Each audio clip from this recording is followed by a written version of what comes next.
रहीम। शुरू करता हूं अल्लाह के नाम से, डरता नहीं हूं जातिवाद के शक्ति के बाप से। आज हिंदुस्तान का भविष्य बनने जा रहा है 4 जून को। आज जातिवादी शक्ति दिल्ली में बैठी है। हमको और आपको मिलकर जातिवादी शक्ति को उखाड़कर फेंकना है, क्योंकि जातिवादी शक्ति मनुवादी संविधान बदलने की बात करती है, एनआरसी लाने की बात करती है, हिंदू राष्ट्र बनाने की बात करती है। तो जब तक के ये महाराष्ट्र में हमारे नेता आदरणीय प्रकाश अंबेडकर साहब है, इस देश में है, ये जातिवाद शक्ति की बात में भी दम नहीं है कि जो संविधान को खत्म करे, एनआरसी लाए और हिंदू राष्ट्र बनाए। आज मैं आप लोगों को बताता चलूं कि आप सबको माननीय आदरणीय प्रकाश अंबेडकर साहब को सुनना है, लेकिन जो ये रूमर फैला रहे हैं, जो हवा फैला रहे हैं कि प्रकाश अंबेडकर साहब ने एक मुसलमान के खिलाफ मुसलमान दिया, तो मैं आप लोगों को बता दूं कि पूरी शिद्दत और पूरी ताकत के साथ प्रकाश अंबेडकर साहब का ये सिपाही आप लोगों के सामने बोलता है, पूरी ताकत के साथ। बाबा साहब मेरे पीछे खड़े हैं, दलित समाज मेरे पीछे खड़ा है। 2 से 2.5 लाख वोट बाबा साहब के शुरू होंगे और उनको 1 से 2.5 लाख तक आना पड़ेगा। मैं मुस्लिम भाइयों 25 साल से आप लोगों की खिदमत कर रहा हूं, आप लोगों के साथ हूं, हर मसले मसाइल में मैं आप लोगों के साथ आता हूं। तो आप लोगों को आने वाली 4 तारीख को 13 तारीख को 4 नंबर के बटन को दबा के भारी अक्षर से, मुझे नहीं, भारत साहब को आपको ताकत देना है, भारत साहब के साथ सिपाही को ताकत देना है और लोकसभा में जाकर मोदी और अमित शाह की आंखों में आंखें डालकर ये अफसर खान बात करेंगे, ऐसा मैं कहता हूं। दूसरी बात मैं ये बता दूं कि भारत साहब पूरे डंके की चोट पे अफसर खान के पीछे खड़े हैं और डंके की चोट पे अफसर खान औरंगाबाद शहर से और जिले से चुन के आएगा। डंके की चोट पे आप लोग मुझे साथ देंगे। और ये लोग बोलते हैं तो सुन लो, ये कितने लोगों को कहां गिराते हैं। अभी हैदराबाद की इलेक्शन हुई, 4 उम्मीदवार वहां मुसलमान थे, जिसमें मोहम्मद अजहरुद्दीन जो वर्ल्ड फेमस प्लेयर है उसके सामने मुस्लिम कैंडिडेट दे दिया। शब्बीर अली डिप्टी सीएम, उनके खिलाफ मुस्लिम उम्मीदवार दे दिया और 2 भाइयों के खिलाफ मुस्लिम उम्मीदवार दे दिया। चारों को गिराने का काम किसने किया? इन लोग ने किया।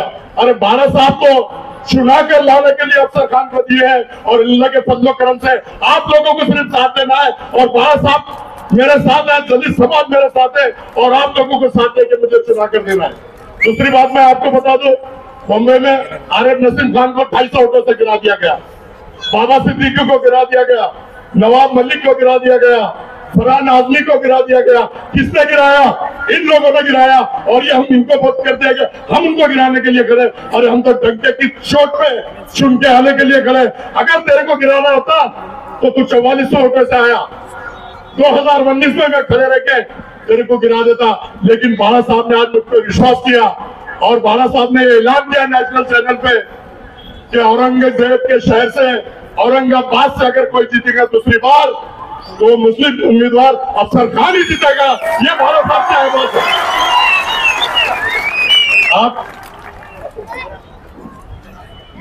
आज आप लोगों के सामने जैसे 2 बार उन लोगों ने झोली फैलाया और आप लोगों ने उनकी झोली भर दिया, तो आने वाली 13 तारीख को आप लोगों को गैस के बटन पे दबाकर इतनी जोर से बटन दबाओ कि ये बच्चा लोकसभा में जाए और जातिवाद शक्ति को उखाड़ कर फेंके, ऐसा मैं कहता हूं।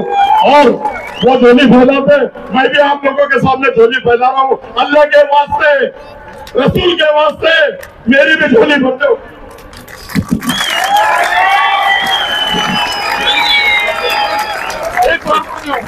एक बार भरेंगे तो बार भरते रहेंगे, ऐसा मैं कहता हूं। भाई लोग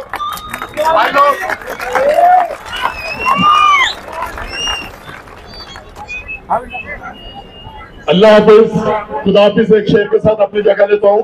प्रकाश अंबेडकर साहब को आपको सुनना है। हयात लेके चलो, कायनात लेके चलो, हयात लेके चलो, कायनात लेके चलो, चलो तो जय भीम मुस्लिम, पूरा महाराष्ट्र और पूरा देश प्रकाश आंबेडकर साहब को साथ लेके चलो, साथ लेके चलो, साथ लेके चलो।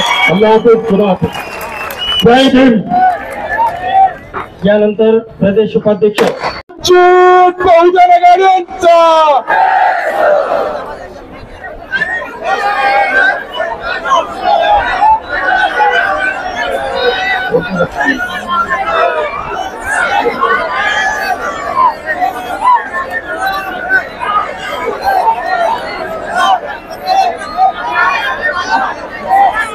सगळ्यांनी खाली बसून घ्या,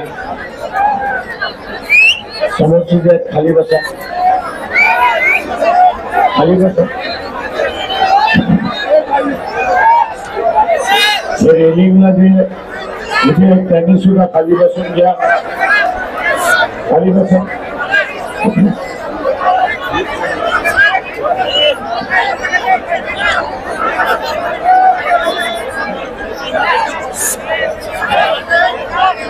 इकडचे सुद्धा ते खाली बसून घ्या, पाठीमागचे बोलवून जात आहे।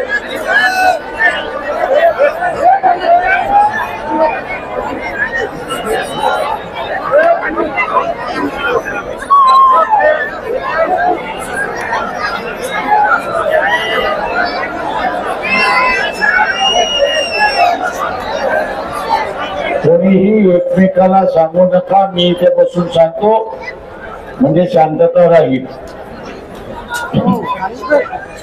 खाली बसा, मी आले खाली बसा। तुम्हाला काही स्पेशल निमंत्रण नाही दिलेलं आहे।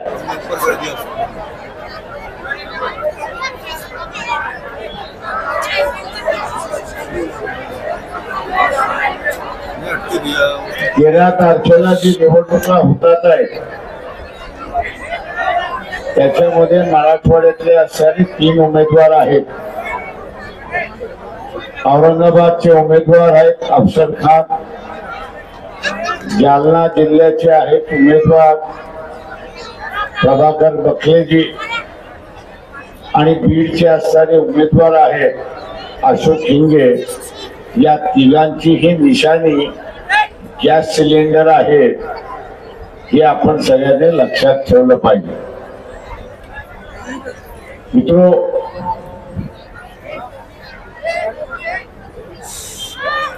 या निवडणुकीमध्ये आपण असं पाहिलंय, उमेदवार काँग्रेस शिवसेनेचा असेल किंवा भारतीय जनता पक्ष शरद पवार, भारतीय जनता पक्ष अजित पवार आणि एकनाथ शिंदे यांच्या उमेदवार आपण बघितले तर एकाच समाजाचा आहे।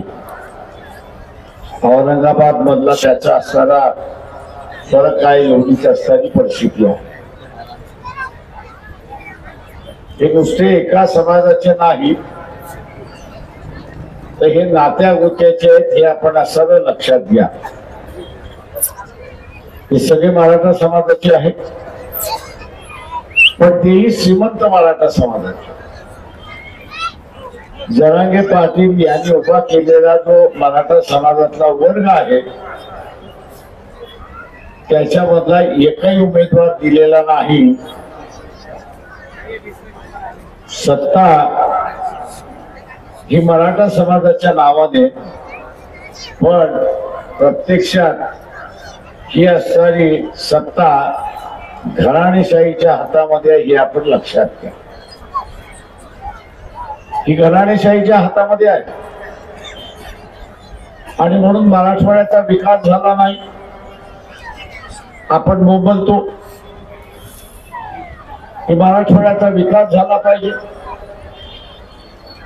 रेल्वेसाठी इथे लढा द्यावा लागला, मीटर गेज पासून ब्रॉड गेज करायला,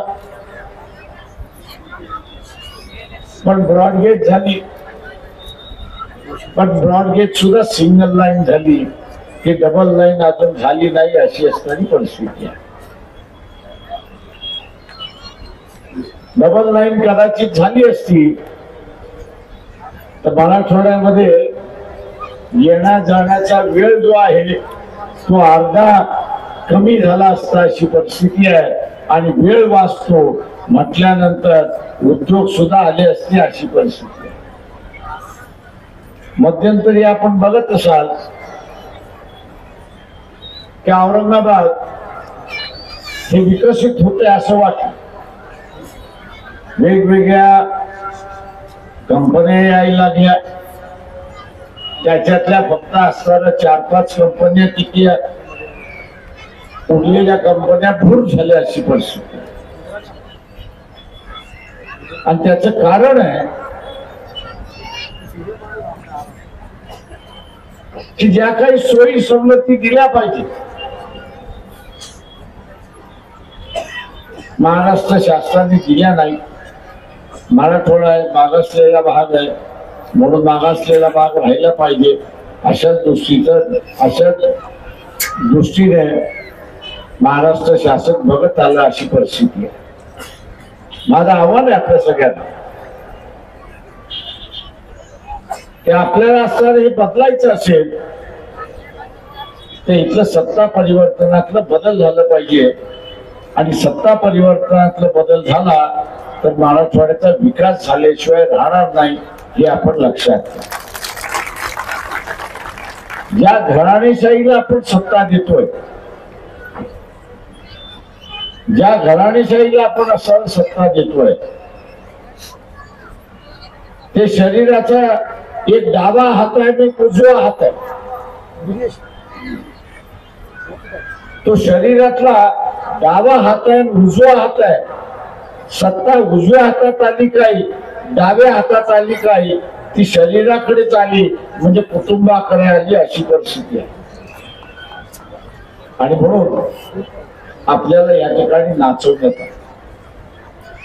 इलेक्शनच्या वेळेस हे दोघं कोंबड्यांसारखे झुंजतात आणि आपल्याला असं वाटतं की यांची झुंज खरी झुंज आहे, पण यांची झुंज ही नौटंकीची झुंज असते. आपण लक्षात घ्या.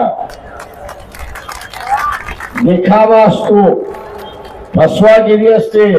इलेक्शनच्या दिवशी मतदान झालं की दुसऱ्या दिवशी दोघं एका हॉटेलमध्ये खाताना आपल्याला दिसतात. आणि मग आपण म्हणतो अरे बाबा आता तर भांडणच होते ना, आता कसं जमलं. यांचं भांडण कधीच नव्हतं. तुम्हाला फसवायचं होतं म्हणून भांडण होतं. काही प्रमाणात असणार आहे तीच बाब या ठिकाणी होते हे आपण लक्षात घ्या. मी इथल्या मुस्लिम बांधवांना सांगणार आहे की मुस्लिम मतावरती तुम्ही असणारा सीट जिंकू शकत नाही अशी परिस्थिती आहे. चंद्रपूरमध्ये काँग्रेस पक्षाची असणारी उमेदवार मिसेस धानोरकर यांनी स्टेटमेंट केलं. जिंकणारी बाई होती असं मी त्या ठिकाणी मानतो. तिने स्टेटमेंट असं केलं की जिल्हा परिषदेची सत्ता, आमदारकीची सत्ता आणि खासदारकीची सत्ता ही कुणबी समाजातच असली पाहिजे. तिने स्टेटमेंट काय केलं की जिल्हा परिषदेची सत्ता, नगरपालिकेची सत्ता, आमदारकीची सत्ता, खासदारकीची सत्ता ही कुणबी समाजातच राहिली पाहिजे. चंद्रपूर मधल्या मतदारांनी सांगितलं आता तुला आम्ही बघतो, आम्ही तुला बघतो.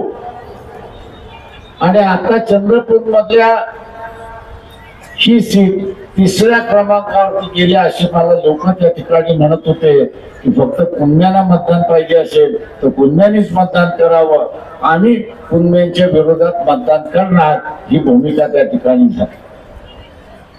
एका समाजावरती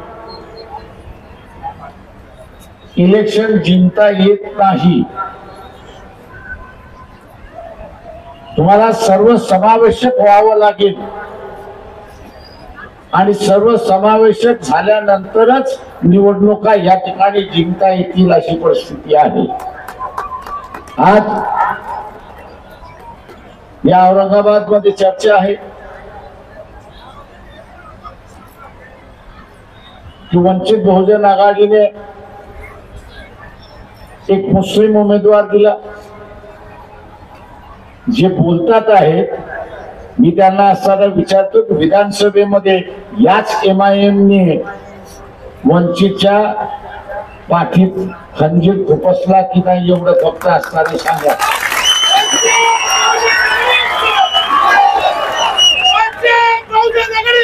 मुस्लिम मतांवरती असणारा MIM-चा उमेदवार जिंकून आला नाही. MIM-चा उमेदवार जिंकून आला, इथल्या OBCच्या मतावरती जिंकून आला, एवढं लक्षात घ्या. मुस्लिम कार्यकर्ता मुसलमानाच्या विरोधात भूमिका घेत नाही. मुस्लिम समाज पाठीमागे राहिलाय त्याचं एकमेव कारण की त्याच्या समाजातला वाईट माणूस मुस्लिम कार्यकर्ता वाईट असला तरी त्याच्या विरोधात तो भूमिका घेत नाही आणि त्याला सांगत नाही की तू असताना चुकलेला आहेस.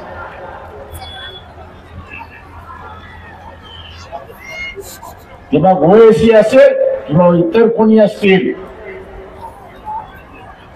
युती केल्यानंतर युतीचा धर्म हा निभावावा लागतो. तो निभावता येत नसेल तर युत्या करू नका.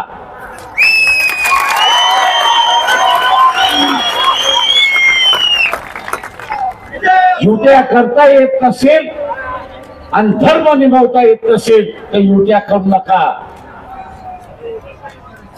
मुस्लिम बांधवांना माझं असं आव्हान आहे की हिंदू समाजामधला जो सेक्युलर विजास्त आहे त्यांनी आपल्या समाजाच्या विरोधात जाऊन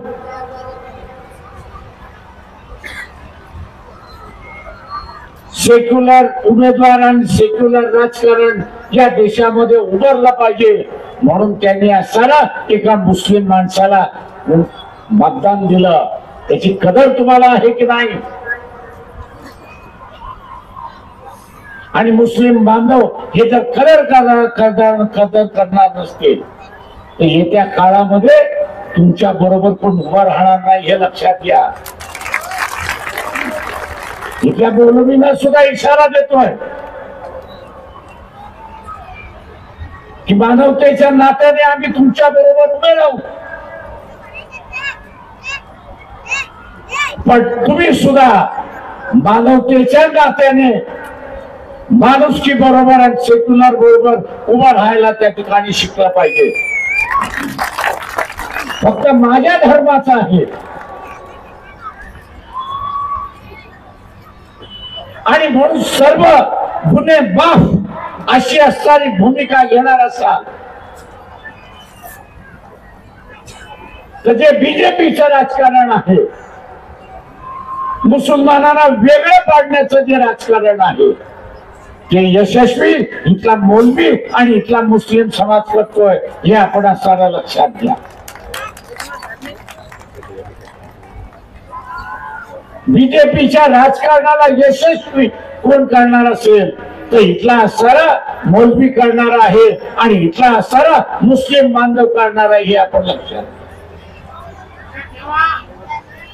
इथल्या हिंदू समाजामधल्या सेक्युलर विचाराचा जो आहे, हिंदू समाजातला जो सेक्युलर विचाराचा आहे त्यांनी असं सांगितलं की मी धर्म बघणार नाही, मी धर्म बघणार नाही, त्या माणसाचं कर्तृत्व बघणार आणि त्याला मतदान त्या ठिकाणी. त्यांनी मागच्या वेळेस दिलं, ते मागच्या वेळेस दिलं. जी मुसलमानाची भावना की आम्हाला इथे असताना हिंदू मतदान देत नाही आणि जिंकत नाही, ती सगळी पार मोडीत काढली अशी परिस्थिती, ती पूर्ण मोडीत काढली. आणि या देशातला सेक्युलर हा मुसलमानाला सुद्धा जिंकू शकतो, हा इतिहास त्यांनी निर्माण केला, हा इतिहास निर्माण केला. हा इतिहास तुम्हाला कायम करायचा आहे की नाही, हा त्याच्यातला महत्वाचा भाग. हा जो इतिहास निर्माण झालेला आहे तो इतिहास तुम्हाला कायम ठेवायचा आहे की नाही, हा त्याच्यातला असणारा महत्वाचा भाग.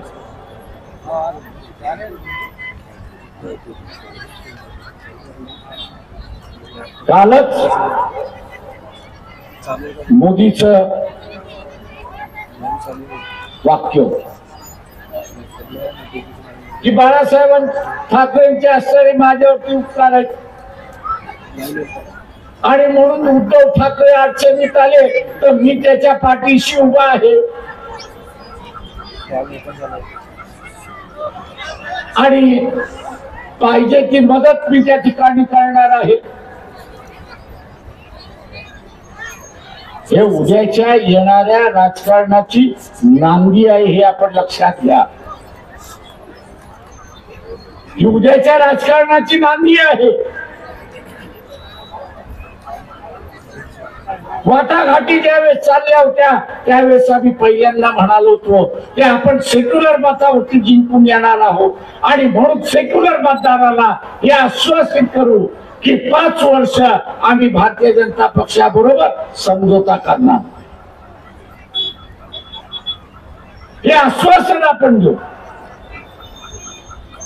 हे आश्वासन द्यायला राष्ट्रवादी तयार नव्हते आणि हे आश्वासन द्यायला शिवसेना ही तयार नव्हती. शिवसेना ही तयार नव्हती. मी आता असणाऱ्या काही मुस्लिमांचं बघतोय नाही आपण सेक्युलर पार्टियों को वोट देना चाहिए. अरे कौन सेक्युलर?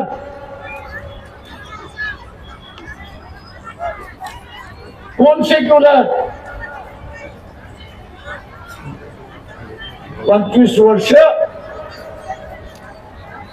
शिवसेनेचा उमेदवार हा भारतीय जनता पक्षाबरोबर होता.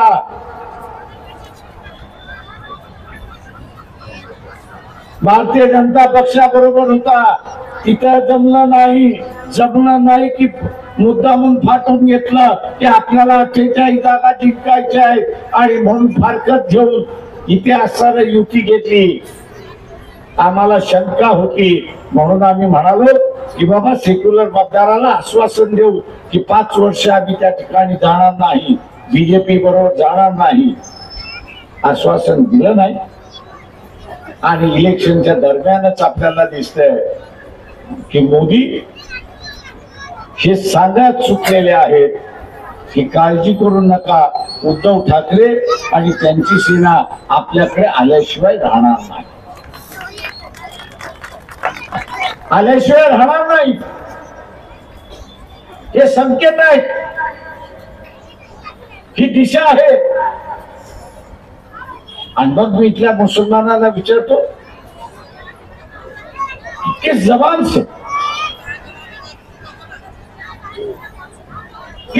से आप ये कह रहे हो?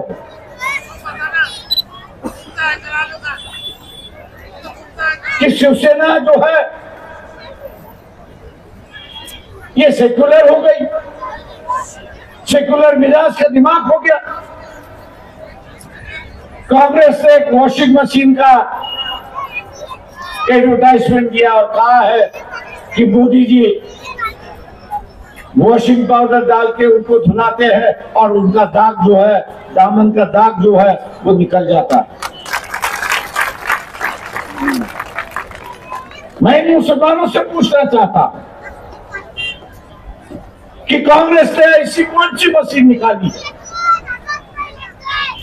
कांग्रेस ने ऐसी कौन सी मशीन निकाली है कि जिसमें उसको अंदर डालो और धार्मिक आदमी जो है वो सेक्युलर बन जाता,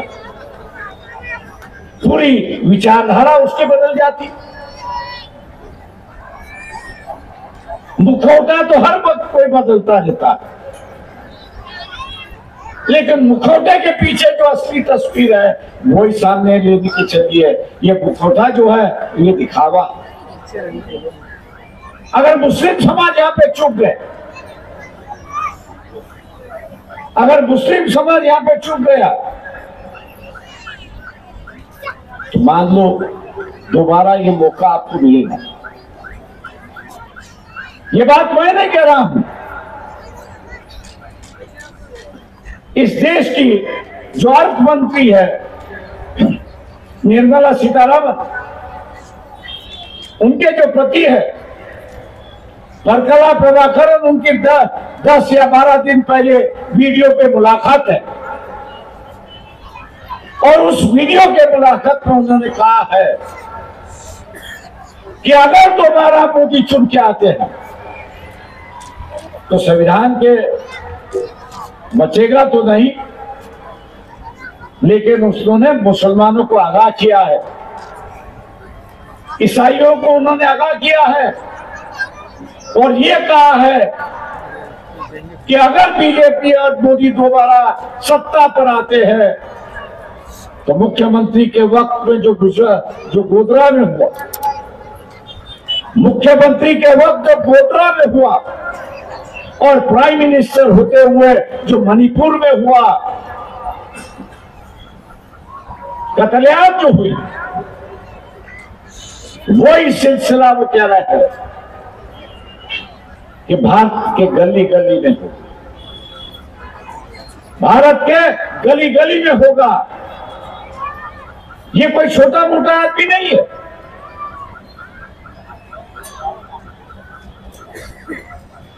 जिसके बीवी के हाथ में इस देश की पूरी तिजोरी है, और उसके सही के बिना, सिग्नेचर के बिना या कुछ हिलता नहीं है, ऐसे व्यक्ति आपको आगाह करना।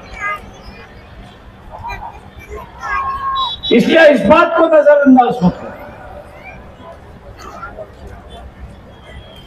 इस बात को आप नजरअंदाज मत करें। कुछ लोग मुझे कहते हैं इतिहास का दोहराता है कि हम तो लड़ने वाली क्यों हैं। मैं उनसे ये पूछता फिर गोधरा में क्यों नहीं लड़े भैया? बदले की भावना कहते फिर गोधरा में क्यों नहीं बदला लिया? ये जो इतिहास जो है वो सबक सिखाता है कि वह हम लोग लड़ना चाहिए, ये नहीं कि उसकी दुआ देके हम लोग ये करें। अगर हम लड़ेंगे नहीं तो अपने आप को बचाएंगे नहीं, और लड़ना है तो या इस बार वोट के माध्यम से लड़ना है, और यही देखना है कि हम लोग दोबारा इतिहास इस औरंगाबाद में दोबारा।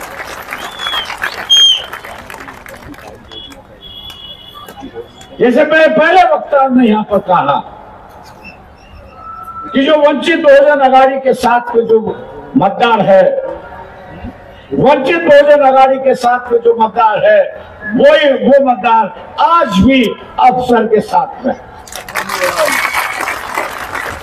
आज भी अफसर के साथ में। और मैं मुसलमानों से पूछता हूं, आप हारने वाले के साथ जुड़ोगे या जीतने वालों के साथ जुड़ोगे?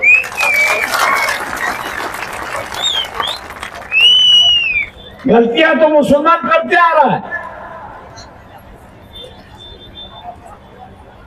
औरंगजेब के मजहब पर वंचित बहुजन आघाड़ी गई, मोहम्मद पैगंबर का दिल जो है वो वंचित बहुजन आघाड़ी लिया है। हिजाब के खिलाफ यही सम्मेलन होने वाला था और उस लड़की का सत्कार होने वाला था। कौन कह रहा था? यार वंचित बहुजन आघाड़ी। अब मैं नहीं समझता कि आपके रुझान जो है वो कांग्रेस की तरफ है कि जिससे आपके समाज को एक उम्मीदवारी मिले। महाराष्ट्र में एक भी उम्मीदवारी नहीं, राजस्थान में एक उम्मीदवारी नहीं, मध्य प्रदेश में एक उम्मीदवारी नहीं, और मुसलमान आज ये कह रहा है कि हम कांग्रेस के साथ जुड़ गए। जो गलती आप लोग ने पिछली बार की, मुस्लिम समाज ने तो पिछले बार जो गलती की और उसकी वजह से बीजेपी आई है, आज उसी वजह से बीजेपी आई है। इस बार भी अगर मुस्लिम समाज गलती करेगा, इस बार भी अगर मुस्लिम समाज गलती करेगा तो बीजेपी आने का दोष जो है वो मुसलमानों पर ही आता है।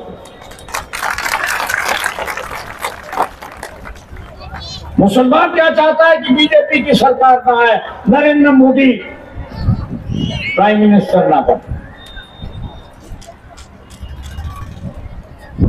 वंचित बहुजन आघाड़ी में वही एजेंडा लेके चली। फिर आपको जुड़ने से कतराते क्यों?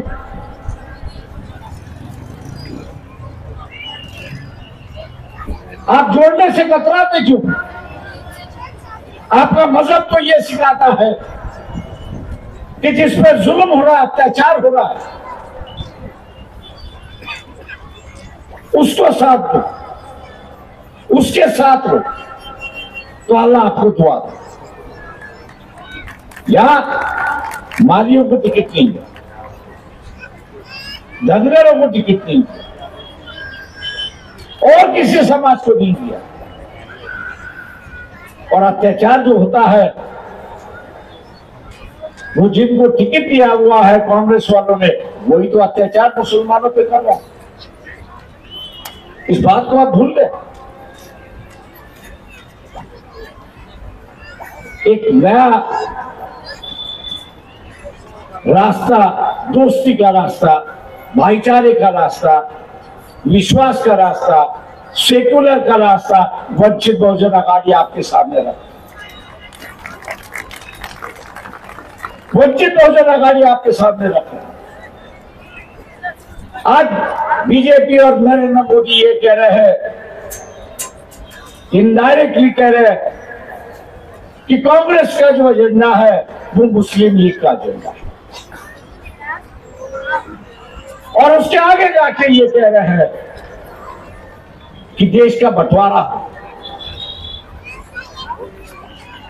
कभी आपने सोनिया गांधी, राहुल गांधी, खड़गे ने इसके खिलाफ का बयान दिया, ये आपने सुना है?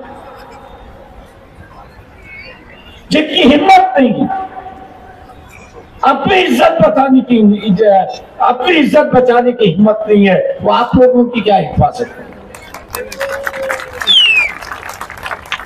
आपकी अगर हिफाजत करना है तो आपको ही हिफाजत करना जरूरी है।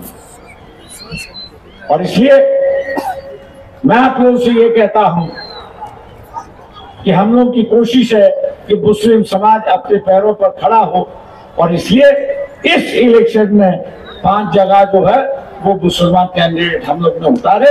अफसर खान उसमें से एक है। वक्त हो चुका है, वक्त हो चुका है। इसलिए मैं आपसे गुजारिश करता हूं, विनती करता हूं कि तीनों उम्मीदवारों की जो निशानी है ये गैस सिलेंडर है, गैस सिलेंडर का सामने का बटन दबाकर इनको भारी मतों से जिताइए। इन्हीं लफ्जों के साथ रजा लेता हूं। खुदा त्यानंतर वंचित बहुजन आघाडीचे जिल्हाध्यक्ष योगेश जुबेर या ठिकाणी आभार मानते।